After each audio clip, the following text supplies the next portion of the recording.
Hello, எப்படி இருக்கிறீங்க? நல்லா இருக்கிறீங்களா? வணக்கம். உங்களுக்கு நன்றி சொல்லணும் என்னை ஆதரிக்கிறதுக்கு. என்ன இன்றைக்கி சொல்ல போகிறேன்னு சொன்னால், ஒழுக்கத்தை பற்றி என்ன நினைக்கிறீங்கன்னு நீங்கள் சொல்லுங்கள். ஒழுக்கம்ன்றது வந்து உடுப்பு உடுத்துறதுலையோ அலங்காரம் பண்ணுறதுலையோ இல்லை. நீங்கள் உடுக்கிற உடுப்பு வந்து மற்றவங்களுக்கு அந்த உள்ளுடம்பு தெரியக்கூடாது. அதுதான் ஒழுக்கம். அதே மாதிரி திருமணமான ஒருவனுக்கு ஒருத்தி என்று வாழ்கிறது தான் ஒழுக்கம். எத்தனை நண்பர்கள் ஆனாலும் மனசொலியாக இருக்கலாம், சகோதரங்களாக பழகலாம். நட்புன்றதை களங்கம் இல்லாமல் இருக்கணும். அதுதான் ஒழுக்கம்.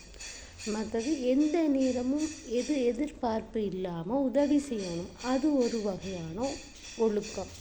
பாடசாலைக்குன்னு சொல்லி உடுப்புகள் இருக்கி அதை போட்டு போகிறது ஒரு ஒழுக்கம். ஒவ்வொரு இடங்கள்லையும் வேறு வேறு மாதிரி ஒழுக்கங்கள் கையாளப்படுது.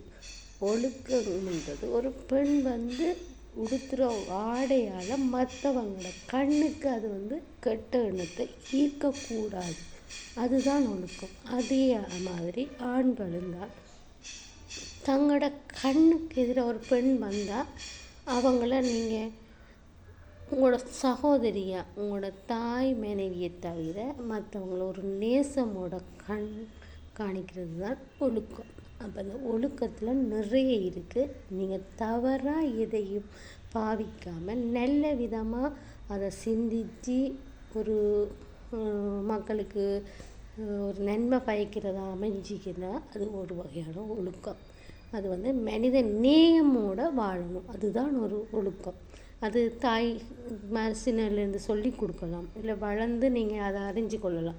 நீங்கள் எப்படி வளர்ந்தீங்கன்றது முக்கியம் இல்லை, எப்படி இனி வளர போகிறீங்கன்றது தான் முக்கியம். அதால் ஒழுக்கம்ன்றதுக்கும் ஒழுக்கம் இல்லாமல் தெரிகிறாங்கன்னு நீங்கள் அந்த முழங்காலோட உடுப்பு உடுத்தினாலும் அந்த உள்ளுக்கு இருக்கிற உடம்பு தெரியாமல் இருக்கிறது ஒழுக்கம். சரியா? அதுக்காண்டி திறந்து போட்டு உடுப்பெல்லாம் உடுத்து திரிகிறது ஒழுக்கம் இல்லை. கேட்கலாம், சாரி கட்டினா அது ஒழுக்கமானு. சாரி கட்டணும், ஆனால் உள்ளே இருக்கிற உடம்பு தெரியாமல் கட்டணும். அது வந்து தமிழர்களோட கலாச்சாரம். அது வந்து சிலவங்க தொப்புள் தெரியலாம் கட்டுறாங்க, அது பிரச்சனை அவங்களுக்குரியது, உங்களுக்கானது இல்லை. ஒழுக்கம்ன்றது இப்படி தான். நம்மளோட உடம்பு வந்து மற்றவங்களுக்கு அதை வெளியில் தெரிஞ்சு அவங்கள கஷ்டப்படுத்தக்கூடாது. அதுதான் ஒழுக்கம். நன்றி, வணக்கம். இது ஒரு விழிப்புணர்வுக்காக மட்டும்தான்.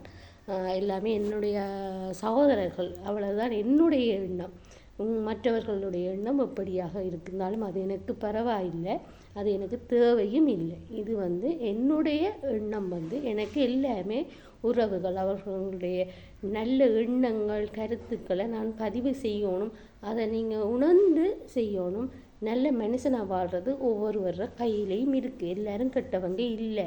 அதால் அவங்களுக்கு ஒரு எதிர்பார்ப்புகள் வந்து அவங்களோட அந்த அயலில் இருக்கிறவங்களால உருவாகலாம். அப்போ ஒருவரையும் ஒழுக்கம் இல்லைன்றதுக்கு நிறைய விஷயங்கள் இருக்குது. இது இன்றைக்கு நான் சொல்ல ஒழுக்கம் வந்து இதுதான். நன்றி, வணக்கம். ஈழத்து கவிமுரசு வாணி செல்வராஜா. நன்றி, வணக்கம்.